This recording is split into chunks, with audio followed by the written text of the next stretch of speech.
I would love to hear legit logic on how Shaquille O'Neal was not the best player in the game. He couldn't hit free throws. This is like a double response. So Jokic Joestar made a stitch to this video as well.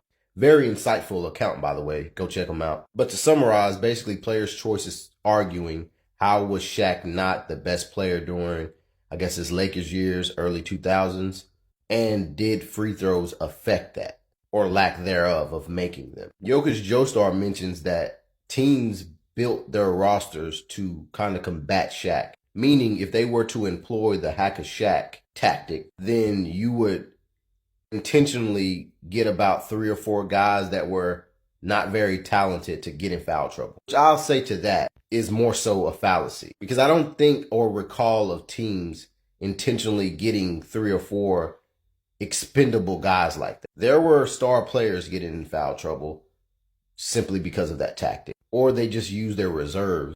I think altogether during that time frame, teams were trying to get bigger and stronger regardless. And I think Hack-a-Shaq has nothing to do with his dominance and has everything to do with a flaw in his game. Now, if you watch the Player's Choice video, it goes on and starts to talk about basically the hot new topic of the game is just about putting the ball in the basket, or skill and talent doesn't always equal that you're the best. But I pose this question. Most simplistic scorers, i.e. Shaq, Giannis, LeBron, the production players, as y'all like to call it, have y'all noticed a trend? They are not that great at shooting free throws. And as OG said in the video, he's seen Shaq icing games. We've also seen Shaq not ice games. And his supporting cast had to come and save the day. So one could say that the weakness of simplistic or production-based scorers is the fact that they don't know how to shoot free throws consistently. Now I ask you, what is the weakness for a versatile scorer or a skilled scorer? How do you stop them?